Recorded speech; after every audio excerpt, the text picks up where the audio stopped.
Salam, selamat pagi, salam sejahtera, opa, oma, bapak, ibu semua yang dikasihi Tuhan Yesus Kristus. Semoga pada pagi hari ini kita dalam keadaan baik, sehat, dan sukacita. Puji Tuhan, saya senang sekali bisa menyapa opa, oma, bapak, ibu semua yang terkasih, dan bersama-sama mengikuti ibadah persekutuan Komisi Usia Lanjut melalui online pada pagi hari ini. Mari Bapak Ibu kita satukan hati meminta pertolongan Tuhan dan penyertaan Roh Kudus. Kita berdoa.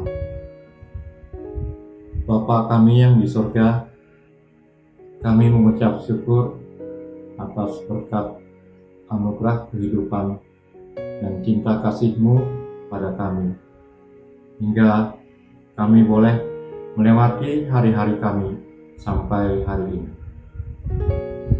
Terima kasih Tuhan, kami juga bersyukur Engkau memberikan waktu dan kesempatan kepada kami untuk mengadakan ibadah persekutuan Komisi Usia Lanjut. Tuhan, berkati kami di tempat kami masing-masing, agar kami dapat mengikuti ibadah ini dengan baik. Terima kasih Tuhan, Engkau juga telah memberikan hamba-Mu, Bapak Sigit Triyono, yang akan melayankan firman-Mu.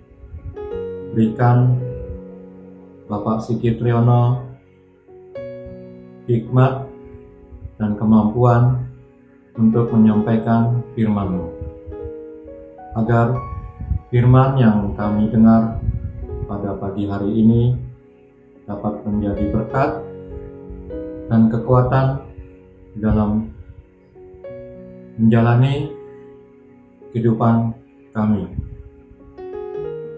Terima kasih Tuhan. Permohonan doa ini kami sampaikan di dalam nama Tuhan Yesus Kristus. Amin. Opa, oma, bapak, ibu yang terkasih, kita bersama-sama bersyukur pada Tuhan atas cinta kasih. Kita dikuatkan dalam melewati perjuangan kehidupan sampai pada hari ini. Tentunya bukan karena kehebatan dan kekuatan dari kita. Kita juga bersyukur dalam bulan November ini kita akan menyambut dengan gembira masa penantian peringatan kedatangan Tuhan Yesus Kristus melalui Minggu Advent pertama pada bulan ini. Mari Bapak Ibu kita menaikkan pujian, memuliakan namanya dengan menaikkan lagu Kidung Jemaat nomor 370, Ku mau berjalan dengan juru selamatku.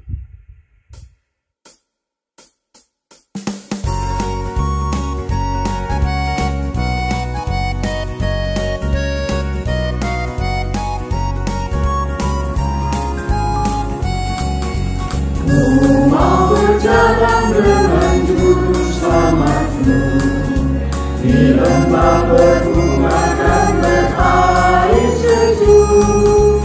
Ya kemana juga aku mau mengikutnya, sampai aku tiba di negeri bakas.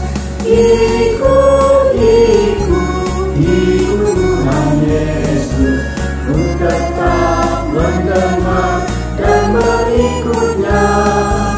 Ikut Tuhan Yesus, ya kemana juga ku mengikutnya.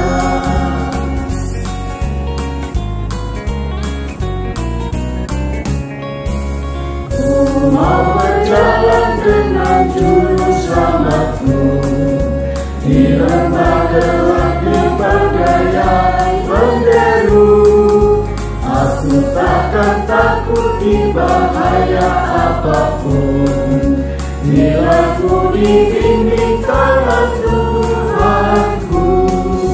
Ikut, ikut, ikut Tuhan Yesus, ku tetap mendengar dan mengikutnya. Ikut, ikut, ikut Tuhan Yesus, dan kemana juga ku mengikutnya.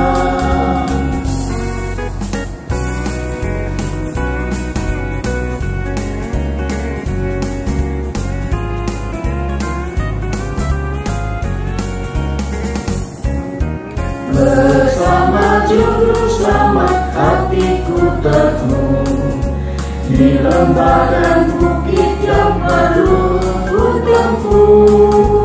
Tuhanku membimbing aku pada jalannya, dan menuju rumah Allah yang bakal. Ikut, ikut, ikut Tuhan Yesus, ku tetap mendengar dan mengikutnya. Ikut, ikut, ikut Tuhan Yesus, dan kemana juga ku mengikutnya.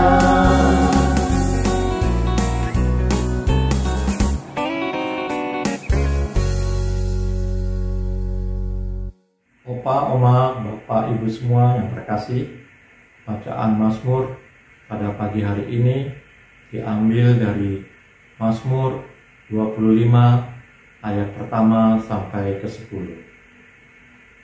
Saya akan membacakan buat Bapak Ibu semua. Mazmur 25, doa mohon ampun dan perlindungan.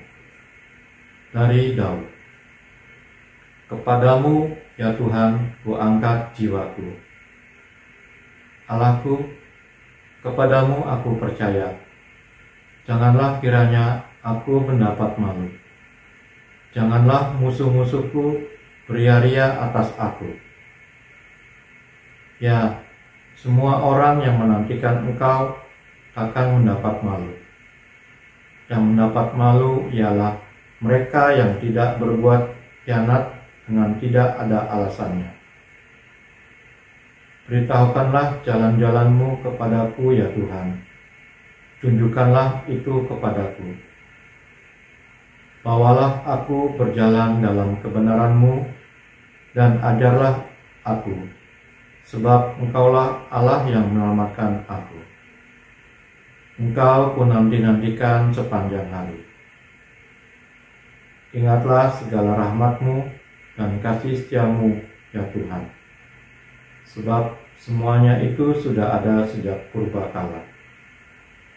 Dosa-dosaku pada waktu muda dan pelanggaran-pelanggaranku janganlah Kau ingat. Tetapi ingatlah kepadaku sesuai dengan kasih setia-Mu, oleh karena kebaikan-Mu, ya Tuhan. Tuhan itu baik dan benar, sebab itu Ia menunjukkan jalan kepada orang yang sesat. Ia membimbing orang-orang yang rendah hati menurut hukum, dan Ia mengajarkan jalannya kepada orang-orang yang rendah hati. Segala jalan Tuhan adalah kasih setia dan kebenaran bagi orang yang berpegang pada perjanjiannya dan peringatan-peringatannya. Demikian firman Tuhan. Oma, Opa, Ibu, Bapak, dan saudara-saudara sekalian yang dikasihi oleh Tuhan Yesus Kristus. Sebelum kita membaca firman Tuhan dan merenungkannya, mari kita awali dengan berdoa. Mari kita berdoa. Bapa yang baik, Bapa yang kami sebut di dalam nama Tuhan Yesus Kristus, kami memohon urapan-Mu, jamahan-Mu, dan kehadiran-Mu di dalam kami membaca firman Tuhan dan merenungkannya dan mengupayakan agar kami dapat melaksanakan firman-Mu dalam kehidupan kami sehari-hari. Urapi jamaah kami, baik yang akan berbicara maupun yang mendengar, agar semua di dalam lingkup kasih karunia Tuhan, agar Roh Kudus mengurapi kami, memberikan kebijaksanaan bagi kami, memberikan konsentrasi yang baik, agar sungguh-sungguh kami dapat meresapi firman Tuhan dan siap untuk melaksanakannya dalam kehidupan seharian kami. Urapi jamaah kami dan ampunilah dosa dan kesalahan kami agar kami layak untuk membaca dan merenungkan firman Tuhan. Di dalam nama Tuhan Yesus Kristus kami berserah. Amin. Ibu bapak, oma opa, dan saudara-saudara yang dikasihi oleh Tuhan Yesus Kristus, tema renungan kita pada saat ini adalah berbahagialah dalam penantian. Sebuah tema yang sangat luar biasa. Sebuah tema yang sangat mengingatkan kita bagaimana kita untuk tetap setia di dalam penantian, namun sekaligus juga kita tetap berbahagia. Nats kita dalam ibadah ini diambil dari Daniel 12 ayat 1 sampai 13. Daniel 12 ayat 1 sampai 13. Yang demikian bunyinya. Pada waktu itu juga akan muncul Mikael, pemimpin besar itu, yang akan mendampingi anak-anak bangsamu, dan akan ada suatu waktu kesesakan yang besar, seperti yang belum pernah terjadi sejak ada bangsa-bangsa sampai pada waktu itu. Tetapi pada waktu itu bangsa-bangsamu akan terluput, yakni barang siapa yang didapati namanya tertulis dalam kitab itu. Dan banyak dari antara orang-orang yang telah tidur di dalam debu tanah akan bangun, sebagian untuk mendapat hidup yang kekal, sebagian untuk mengalami kehinaan dan kengerian yang kekal.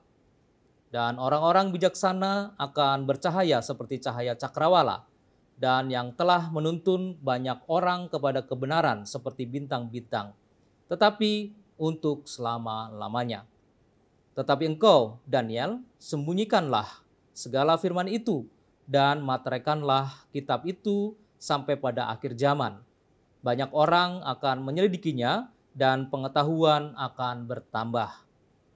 Kemudian aku, Daniel, melihat, maka tampaklah berdiri dua orang lain, seorang di tepi sungai sebelah sini dan yang lain di tepi sungai yang sebelah sana. Dan yang seorang bertanya kepada yang berpakaian kain lenan yang ada di sebelah atas air sungai itu, bilakah hal-hal yang ajaib ini akan berakhir? Lalu kudengar orang yang berpakaian kain lenan yang ada di sebelah atas air sungai itu bersumpah demi nama Dia yang hidup kekal sambil mengangkat tangan kanan dan tangan kirinya ke langit, 1 masa dan 1/2 masa dan setengah masa. Dan setelah berakhir kuasa perusak bangsa yang kudus itu, maka segala hal ini akan digenapi. Adapun aku memang kudengar hal itu tetapi tidak memahaminya. Lalu kutanya, Tuanku, apakah akhir segala hal ini? Tetapi ia menjawab, pergilah Daniel, sebab firman ini akan tinggal tersembunyi dan termeterai sampai akhir zaman. Banyak orang akan disucikan dan dimurnikan dan diuji, tetapi orang-orang fasik akan berlaku fasik.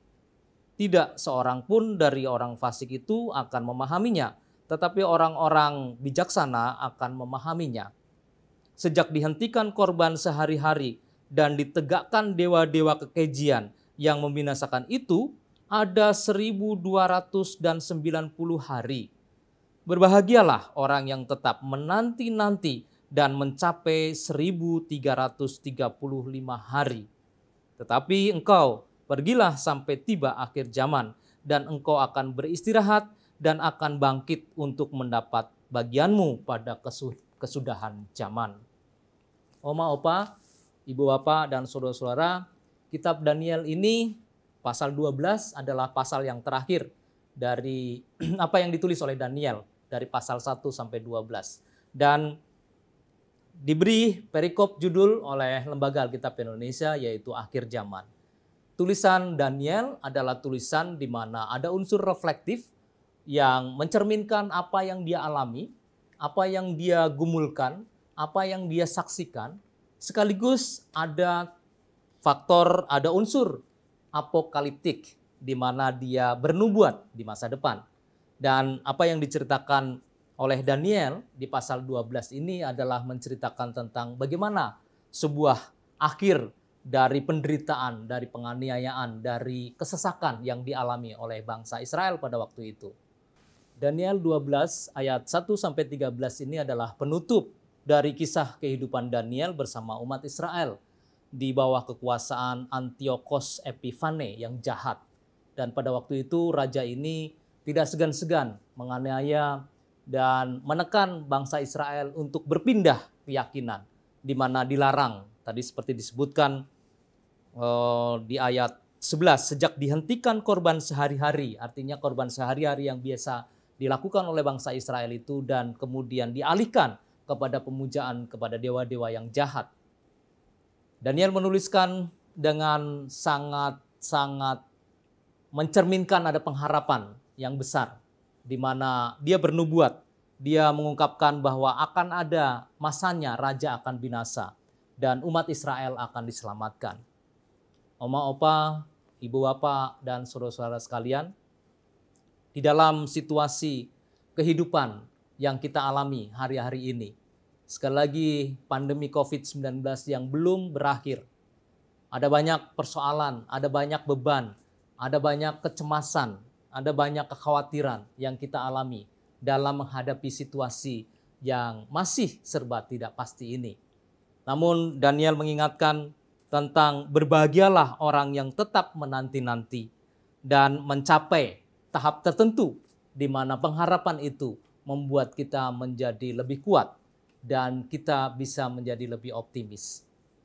Dalam kehidupan masa sekarang yang kita hadapi begitu banyak masalah dalam skala negara, dalam skala dunia ini, semua mengalami situasi yang masih dalam keadaan yang belum pasti tentang pandemi ini. Ada beberapa negara yang tampaknya sudah mulai menyesuaikan pandemi menjadi endemi. Artinya orang akan terserang tapi dengan sendirinya dia akan bisa pulih seperti kita terkena flu. Tapi masih mayoritas negara-negara yang masih menghadapi situasi di mana pandemi itu masih berlangsung, termasuk negeri kita. Oleh karena data menunjukkan vaksinasi yang targetnya adalah 70% penduduk, di mana kalau penduduk 70% divaksinasi, maka sudah terbentuk kekebalan komunitas. Tapi data terakhir yang saya melihat dan saya dengar dan saya baca, ternyata baru 25% penduduk yang sudah divaksinasi, baik vaksinasi pertama maupun yang vaksinasi kedua. Masih banyak target yang belum dicapai. Lalu beberapa negara yang lain juga mendekati 100% belum ada. Singapura 80%, Malaysia 70%, namun demikian tidak menjamin ternyata kekebalan komunitas itu terjadi. Artinya bahwa masih ada banyak ketidakpastian di skala global. Di skala negara kita juga apa yang dihadapi, ada banyak hal yang menjadi polemik. Keputusan A dibuat, namun kemudian ada pertentangan, ada polemik. Keputusan B dibuat, namun kemudian juga ada polemik, ada pertentangan. Ada banyak ketidakpastian yang kita hadapi di skala global, di skala negara. Di skala individu kita, Bapak Ibu dan Oma Opa dan saudara sekalian, kita menghadapi situasi-situasi yang selalu tidak bisa terlepas selama kita hidup ini. Persoalan-persoalan yang kita hadapi, kesehatan kita, secara khusus Oma Opa yang usia sudah lanjut, yang usia sudah diberikan bonus-bonus oleh Tuhan yang sangat luar biasa, namun tubuh kita yang renta, namun kondisi badan kita yang fana ini seringkali menghadapi situasi-situasi sakit tertentu dan membuat kita menjadi bermasalah. Dan apalagi juga ada masalah-masalah yang lain di samping masalah fisik, juga masalah psikologis, juga masalah sosial kemasyarakatan. Kita menghadapi banyak hal yang membuat kita menjadi seolah berkurang kebahagiaan kita. Kalau kita menilik apa yang diceritakan oleh Daniel, dan apalagi kita membaca mulai dari pasal 1, pasal 2, pasal 3, sampai pasal 12 yang diceritakan oleh Daniel ini, situasi yang dihadapi bangsa Israel pada waktu itu begitu amat sangat dalam tanda kutip mengerikan, oleh karena ada siksaan, oleh karena ada penganiayaan, oleh karena ada pemaksaan terhadap umat pada waktu itu, supaya umat beralih kepada kepercayaan yang lain. Hari-hari ini di negara-negara tertentu juga terjadi. Umat Tuhan, orang-orang beriman dipaksa untuk meyakini keyakinan yang lain, oleh karena dilarang dengan adanya keyakinan yang kita yakini bersama, yaitu percaya kepada Tuhan Yesus sebagai Juru Selamat, dan kita percaya bahwa Allah Bapa, Putra, dan Roh Kudus adalah penguasa kehidupan kita. Tidak mudah, dan bagaimana situasi-situasi negara-negara tertentu dengan kelompok yang radikal bisa menyiksa, bisa memenggal, bisa mengusir orang-orang yang percaya kepada Tuhan Yesus. Namun kita bisa merasakan di Indonesia ini secara konstitusi kita punya banyak kebebasan di negeri ini. Kita tidak mengalami siksaan-siksaan yang mengerikan seperti yang dialami oleh umat Tuhan Israel ini yang terjadi kira-kira abad 2 sebelum Masehi, ataupun dialami oleh umat Tuhan di negara-negara yang lain yang tinggal di tengah-tengah kaum radikal. Namun demikian kita tidak bisa menyatakan bahwa kita tidak berjuang di dalam kesesakan, oleh karena sejatinya kita masih mengalami kesesakan-kesesakan dalam porsi-porsi tertentu di level individu, di level keluarga, maupun di level negara ini, di mana kita harus dan selayaknya terpanggil untuk berkontribusi bagi damai sejahtera Indonesia. Oma opa dan Bapak Ibu dan saudara-saudara sekalian, kita diingatkan untuk selalu berbahagia di dalam penantian kita. Menanti untuk apa? Ada banyak penantian kita. Bagi kita yang memiliki cita-cita tertentu, tentu kita menanti supaya cita-cita itu terwujud, tercapai.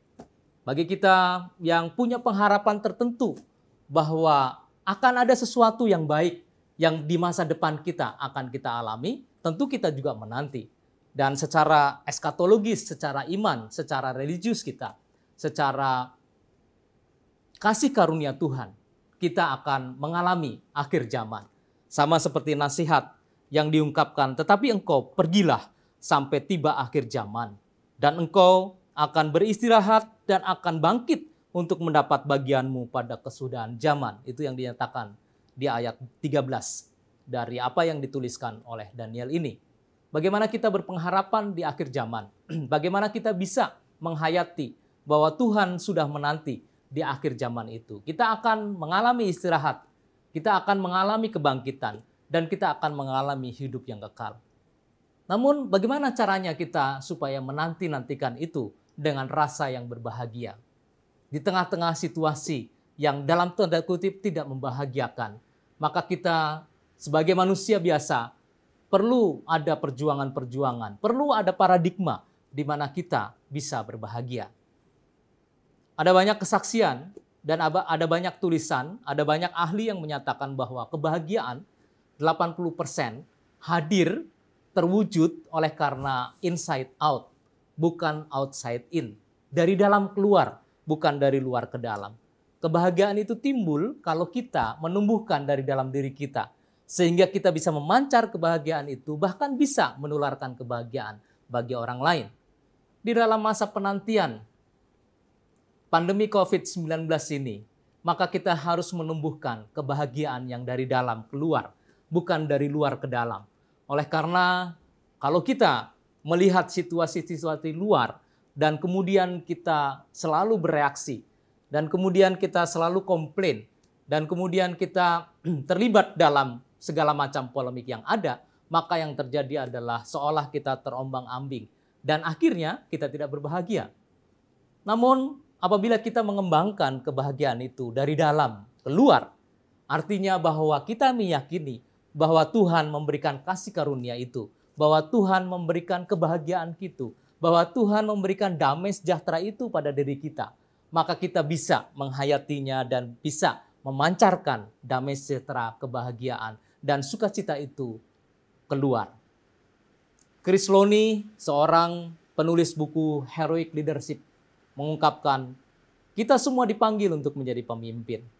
Dan pertama-tama memimpin diri sendiri untuk mengarahkan ke masa depan kita. Oma, opa, ibu, bapak, dan saudara sekalian, bahwa kalau kita mau berbahagia, kalau kita mau melangkah ke masa depan dengan penuh pengharapan, pertama-tama adalah kita harus memimpin diri kita. Sesuai apa yang dinyatakan oleh Chris Lowney, ada 4 hal yang harus diperhatikan untuk dapat memimpin diri dengan baik. Yang pertama, kita harus memiliki kesadaran diri. Apa itu kesadaran diri? Kesadaran diri adalah kita harus memahami siapa diri kita, apa kekuatan kita, apa kelemahan kita, dan apa nilai-nilai mulia kita untuk kita berjuangkan. Dan bagaimana kita bisa melihat dunia ini? Kesadaran kita adalah kesadaran diri, sekaligus kesadaran akan semesta ini.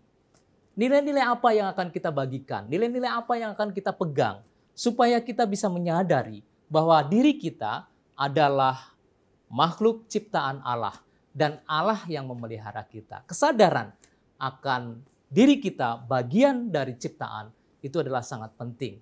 Dengan demikian maka kita bisa terus menggelorakan semangat itu, oleh karena kita sadar bahwa kita adalah makhluk umat yang dikasihinya, bahwa kita adalah orang-orang yang dipilihnya untuk berkarya di semesta ini, untuk membawa nilai-nilai yang mulia, yaitu cinta kasih kepada sesama.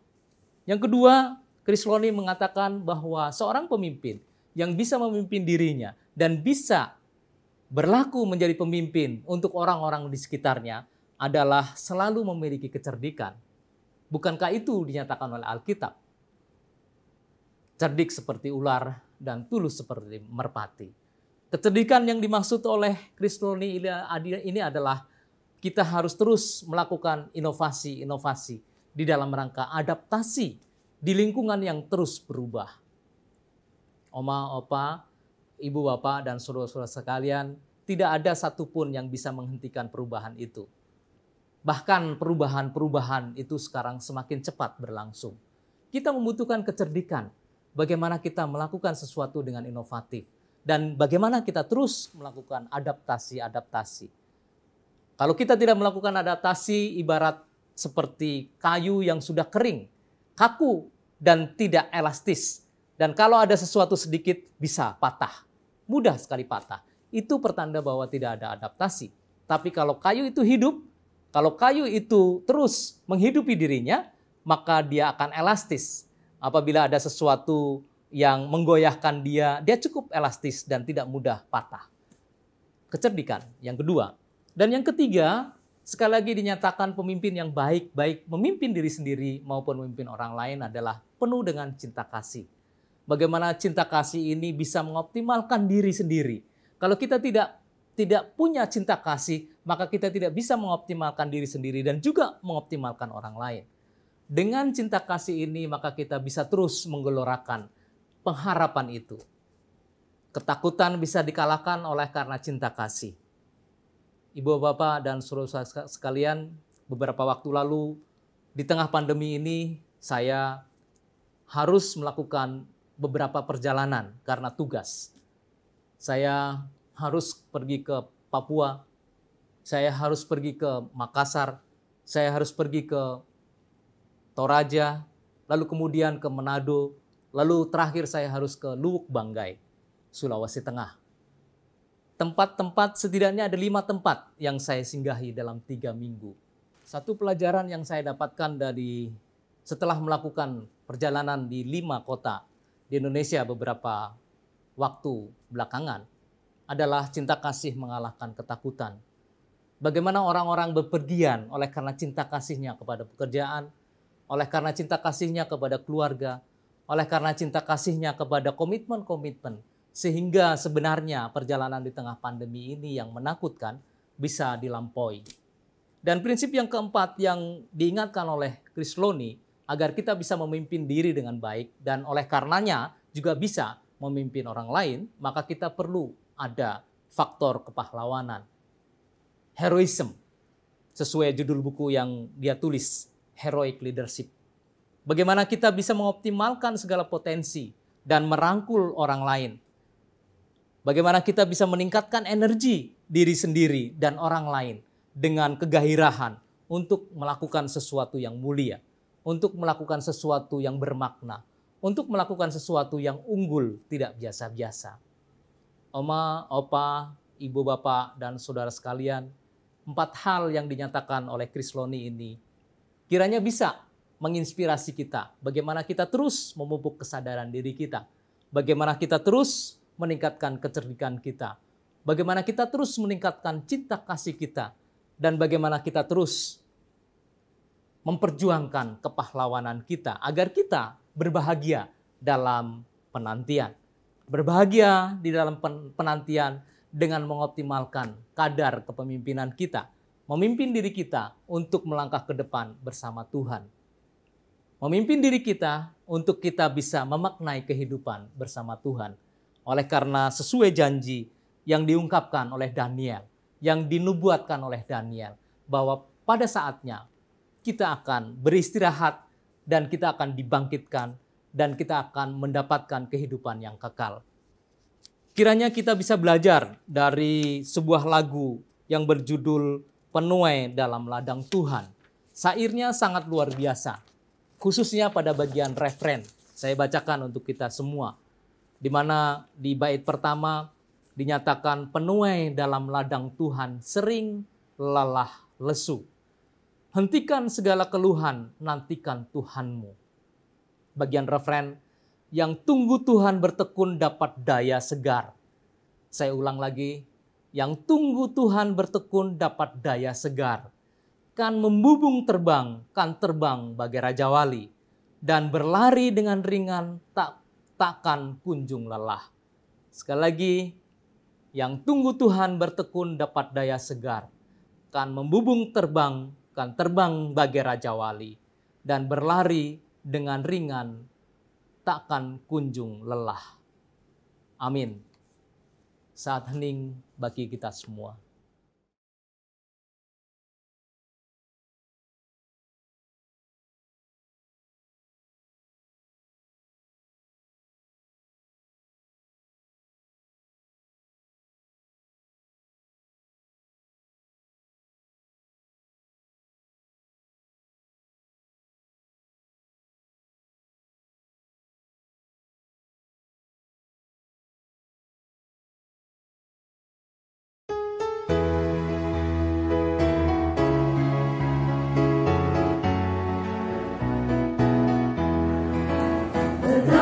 Indah harinya saat ku pilih menebus, alangkah sukacitanya ku memberitakannya terus. Indahlah harinya Yesus membasuh dosaku, ku diajari menebus, berjaga dan berdoa terus. Indahlah harinya Yesus membasuh dosaku.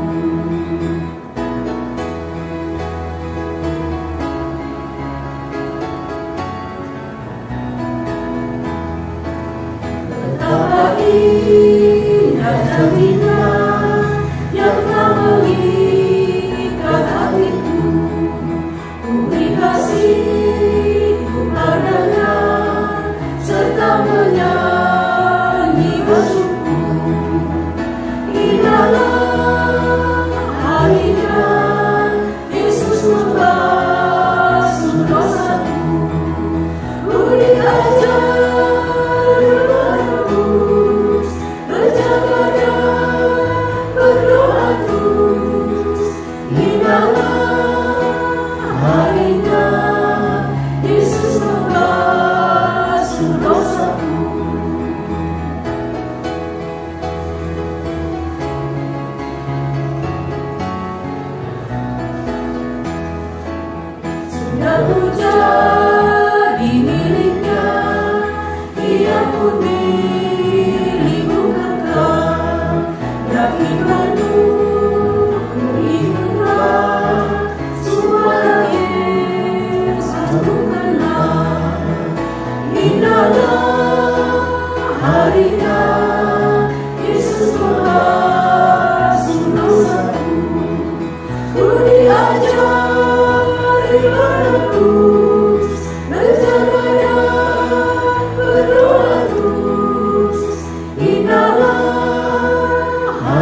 Opa, Ibu Bapak dan saudara sekalian, mari kita menaikkan doa-doa syafaat kita. Bapa kami yang di sorga, kami secara khusus menaikkan doa kami bagi semua umat-Mu. Komisi Lanjut Usia GKI Jati Asih.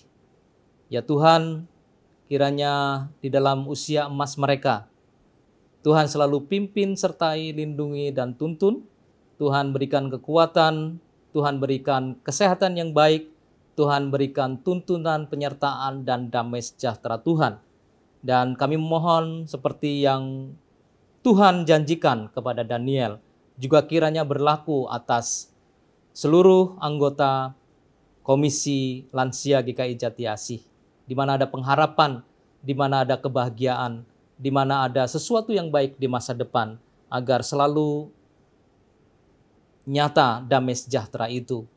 Kami juga berdoa ya Tuhan, secara umum untuk jemaat GKI Jati Asih dengan segala pergumulannya. Kiranya Tuhan sertai dan pimpin seluruh pelayan-pelayan Tuhan, seluruh umat-Mu yang beribadah bersama-sama di GKI Jati Asih.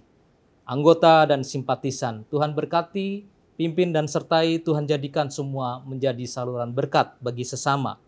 Kami berdoa untuk bangsa dan negara kami ya Tuhan, meskipun di tengah-tengah pandemi, kami yakin dan percaya Tuhan akan berkati semua upaya yang dilakukan pemerintah untuk mengatasi pandemi ini.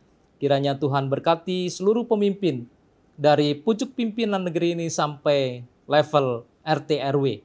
Bapak pakai sebagai saluran berkat untuk menangani segala masalah yang dihadapi oleh bangsa ini. Damai sejahtera-Mu kiranya hadir sungguh-sungguh di tengah bangsa kami ini ya Tuhan. Dan kami juga mendoakan agar semesta ini kiranya selalu dirasakan kehadiran Tuhan, agar semesta ini kiranya mendapatkan berkat yang dari Tuhan, sehingga sungguh-sungguh Tuhan Yesus sebagai juru selamat dunia nyata di seluruh semesta ini. Nama-Mu dimuliakan. Dan Bapa, dengarkanlah doa kami yang kami sampaikan seturut dengan doa yang Tuhan ajarkan bagi kami. Bapa kami yang di sorga, dikuduskanlah nama-Mu, datanglah kerajaan-Mu, jadilah kehendak-Mu di bumi seperti di surga. Berikanlah kami pada hari ini makanan kami yang secukupnya, dan ampunilah kami akan kesalahan kami, seperti kami juga mengampuni orang bersalah kepada kami. Dan janganlah membawa kami ke dalam pencobaan, tapi lepaskanlah kami daripada yang jahat. Kiranya Engkaulah yang punya kerajaan dan kuasa dan kemuliaan sampai selama-lamanya. Amin. Marilah kita akhiri ibadah kita dengan selalu menyadarkan diri kepada pengharapan yang dari Tuhan, yang akan menghadirkan damai sejahtera bagi kita semua dan bagi semesta ciptaannya. Mari kita terima berkat Tuhan. Tuhan memberkati kita dan melindungi kita. Tuhan menyinari wajah-Nya kepada kita dan memberi kita kasih karunia. Tuhan menghadapkan wajah-Nya kepada kita dan memberi kita damai sejahtera. Amin. Bapa, terima kasih. Bapa, terima kasih. Bapa di dalam surga, ku berterima kasih. Amin.